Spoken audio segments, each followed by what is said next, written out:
ప్రవాహము కొట్టుకుపోయి తన సర్పము తన నోటి నుండి నీళ్లు నది ప్రవాహముగా ఆమె మీదకి వెళ్ళగక్కుచుండెను. ఏమవుతున్నాయి? నీళ్లు అంటే ఆ నీళ్లపై నుండి ఆ స్త్రీని లాక్కెళ్ళిపోవాలి. నీళ్లు అనగా దేవుని వాక్యం. ఏమనగా నీరు ప్రవాహం వలె, అంటే దేవుని మాటలు ఆమెలో ఉన్నాయి కాబట్టి ఆ ప్రవాహం నుండి తప్పించుకుంటుంది స్త్రీ. పరిశుద్ధులు ఎలా తప్పించుకుంటారంటే దేవుని వాక్యాన్ని విని. ఈరోజున వాక్యాన్ని ధ్యానించడమే గగనమైపోయింది. ఉదయాన్నే లేచి కానీ ఫోన్ చూసుకుంటున్నారు, కానీ ఉదయాన్నే దేవుని వాక్యాన్ని ధ్యానించగలుగుతున్నారా? లేదు. 1 గంట దేవుడు వాక్యాన్ని ధ్యానించాలనే మనసు లేదు. రాత్రంతా నన్ను కాపాడాడే, రాత్రంతా ఏ కీడు నా గుడారంలో సమీపించకుండా కాపాడాడే అని దేవునికి కృతజ్ఞతలు కలిగి ఉదయాన్నే లేచి దేవునికి స్తుతులు చెల్లిస్తున్నారా? ఏ మాత్రం లేదు. లెగడంతోనే ఫోన్ పట్టుకోవడం. ఆ ఫోన్లో అయినా దేవుని వాక్యాలు వింటారా? వినరు. లోకములో ఉన్న వాటిని మొదట ఆహ్వానిస్తారు. దేవుడు ఒక రోజున ఒక్క సాతాను చేతిలో చిక్కుపోయావు, నీకు తెలియట్లేదు. బానిసవైపోయావు. నీకు దేవుడు ఒకప్పుడు ఫోన్ లేక అల్లాడిపోతా ఉంటే వీళ్ళు చూసి నా బిడ్డ అల్లాడిపోతున్నాడని చెప్పి నీకు మంచిగా దేవుడు ఒక ఫోన్ కొనిపెట్టడానికి నీకు శక్తినిచ్చి బలాన్నిచ్చి ఒక ఫోన్ ఇస్తే ఆ ఫోన్ నువ్వు దేవునికి వాడకుండా సాతానుకు వాడుతున్నావు. దేవుడు వద్దు, బూతు మాటలు మాట్లాడొద్దంటే అదే వీడియోలు తీసి, అదే రీల్స్ తీసి అనేకులకి ఏం నేర్పుతున్నావు నువ్వు? నీకు ఆ ఫోన్ ద్వారా దేవుడు కొన్ని ఆత్మలు రక్షించమన్నాడు. కనీసం ఒక వాక్యం కూడా పెట్టలేకపోతున్నావు. లోకల్లో ఉన్న వాటికన్నిటికీ లైకులు కొట్టుకుంటూ పోతూ ఉంటాం, కానీ దేవుని వాక్యాన్ని అనేక మందికి షేర్ చేయగలుగుతున్నావా? యూట్యూబ్లో వాక్యం వింటున్న ప్రియ దేవుని బిడ్డ, ప్రతి ఒక్కరు దేవుని యొక్క మాటలు వింటున్న వారందరికీ దేవుడు హెచ్చరిస్తున్నాడు. ప్రవాహము వలె, అంటే ప్రవాహము ఆ స్త్రీని ఏం చేసింది? తప్పించింది. పరిశుద్ధులు దేవుని వాక్యాన్ని పట్టుకొని ఎక్కడ తప్పుకుంటారు?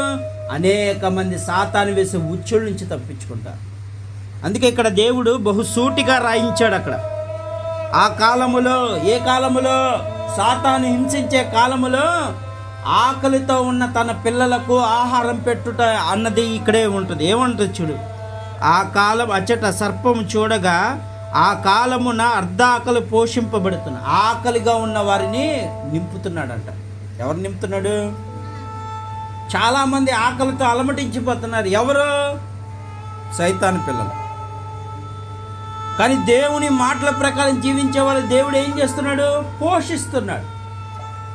ఆ సమయంలో వారందరూ వీళ్ళ మీద పడుతూ ఉన్నా దేవుడు వాళ్ళని తప్పించుకుంటూ ఎందుకని వాళ్ళని ఒకేసారి ఎందుకు తప్పించట్లేదంటే వాళ్ళని పరీక్షిస్తాడు దేవుడు. ఏం చేస్తున్నాడు? వాళ్ళలో సైతాను ఆలోచన ఉన్నాయా లేవా? ఆలోచన, ఏ ఆలోచన? ఆశపడుతున్నారా నా పిల్లలు? ఆశపడితే ఏమవుతారు? వాళ్ళు దూరం అవుతారు. కానీ దేవుని యందు సంకల్పించుకున్న వాళ్ళు మాత్రం ఆశపడరు. దేనికి ఆశపడరు? వస్త్రాలున్నా లేకపోయినా, ఏదున్నా లేకపోయినా, ఏ మాత్రం ఆశపడరు. వాళ్ళు ఒకటే, దేవా నీ చిత్తమైతే దయచేయి, నీకు ఇష్టమైతే నన్ను కాపాడు, ఏదైనా నీ ఇష్టమే, నా ఇష్టము కాదంటారు. గొంతమ్మ కోరికలు కోరుకోరు. ఈ రోజున దేవుని దగ్గర నువ్వు గొంతమ్మ కోరికలు కోరుకుంటున్నావు. భయంకరమైన పరిస్థితులు ఎందుకు వస్తున్నాయంటే దేవుడు వద్దన్న పని నువ్వు చేసి దేవుడు వద్దన్న వాటిని కోరుకొని పతనమైపోతున్నావు. అందుకే దేవుడు వాక్యం సెలవిస్తుంది. ప్రియ దేవుని బిడ్డ, దేవుడికి ఇష్టానుసారంగా జీవిస్తేనే నీకు సంతోషం, సమాధానం, శాంతి అన్నీ నీకు వస్తాయి. ప్రేమ, జాలి, దయ ఇవన్నీ వస్తాయి నీకు.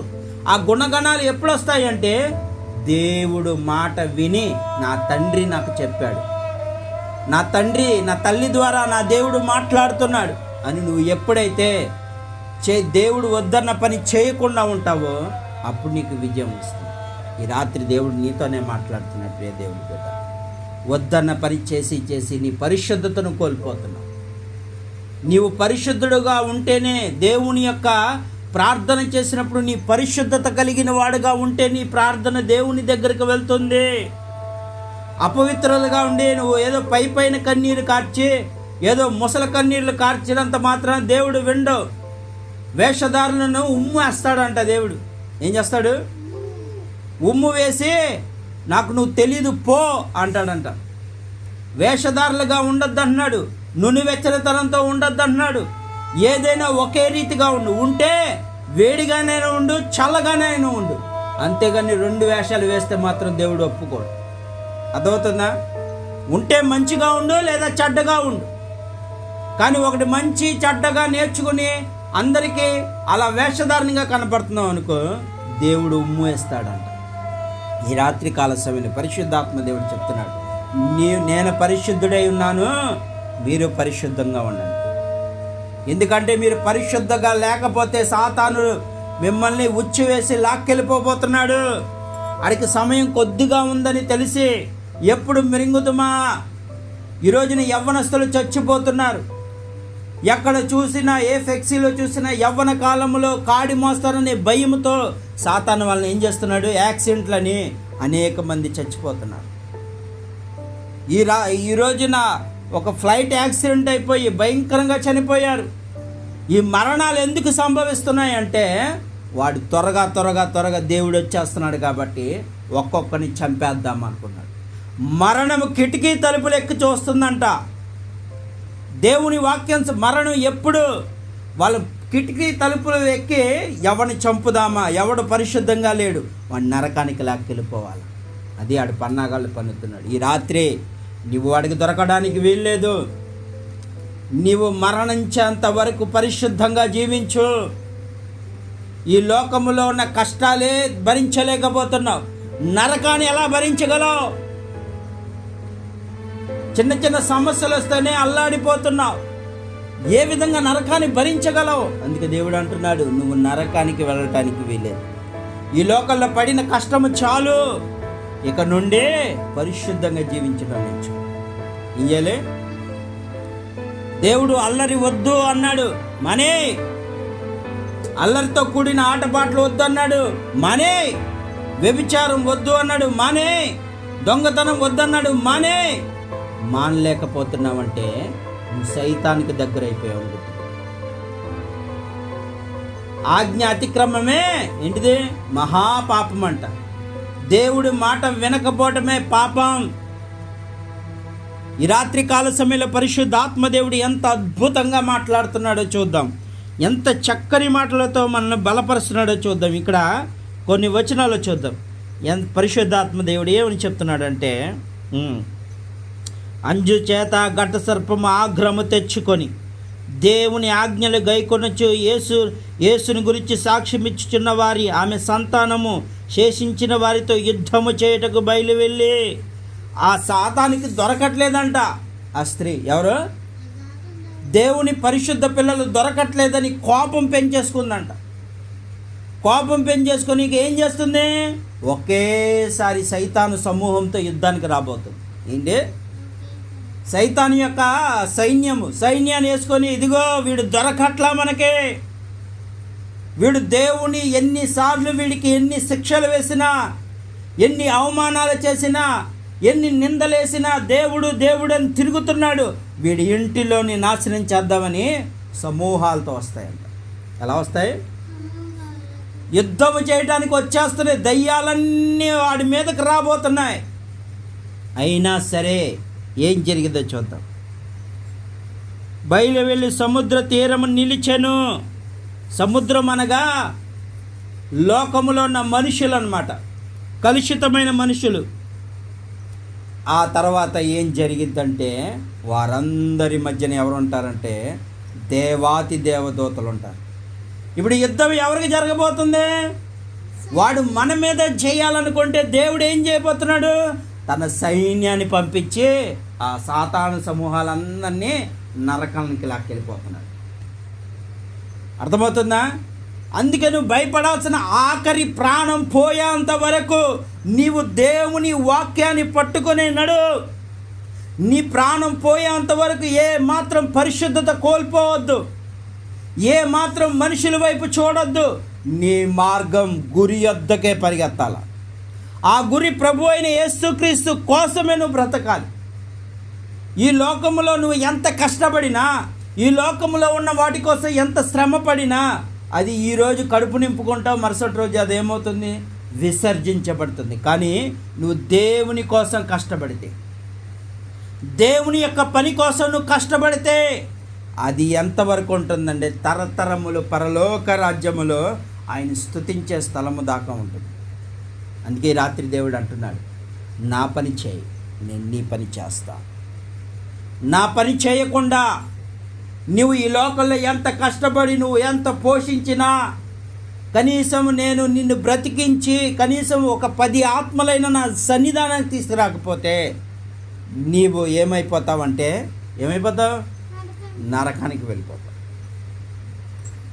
అందుకే దేవుడి మాటలో ఒక మాట రాయబడింది, ఆత్మ లేనివాడు నా వాడు కాదు. దేవుని ఆత్మ నీలో ఉంటే దేవుని పిల్లలు నశించిపోతున్న వారందరినీ దేవుని వైపు తిప్పగలుగుతావు.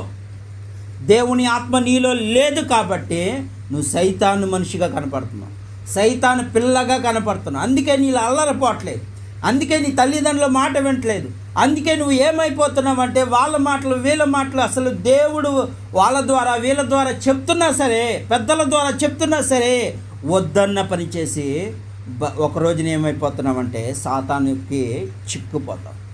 అందుకే రాత్రి దేవుడు నీతోనే మాట్లాడుతున్నా ప్రియ దేవుని బిడ్డ.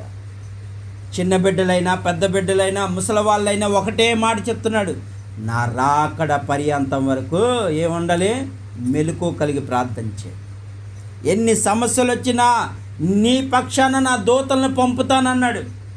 కుడికి ఎడమకి పడనీయకుండా నేను నిన్ను కాపాడుతానంటున్నాడు. కాపాడే దేవుడు కావాలా? నాశనం చేసే సైతాను కావాలో? నీ చేతిలోనే ఉంది. ఈ రాత్రి అయ్యా నన్ను కాపాడే దేవుడు నువ్వే కదా, నాలో అల్లరి తీసివేయి నాయన.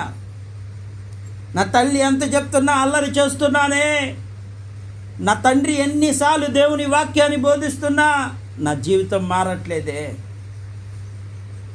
నా తల్లి ఎంతో కష్టపడి పనిచేస్తున్నా, అనేక విధాలుగా నా కోసం ఎంతో వేదన పడుతున్నా, నేను వాటినన్నిటిని వదిలిపెట్టేశానే అని దేవుణ్ణి ఈ రాత్రి నన్ను క్షమించయ్యా, నన్ను మార్చయ్యా, నీకు పనికొచ్చే పాత్రగా నన్ను వాడుకోయ్యా, నేను మారి అనేకులకు మాదిరితనంగా కనపడాలయ్యా, నీ నామానికి మహిమ తేవాలయ్యా అని ఈ రాత్రి యూట్యూబ్లో ఎవరైతే వాక్యం వింటున్నారో ప్రతి ఒక్కరూ మార్చుకునే మాటలు ఈ మాటలు. ఈ రాత్రి గొప్ప రాత్రి, ఈ రాత్రి పరిశుద్ధుడు దర్శించు రాత్రి.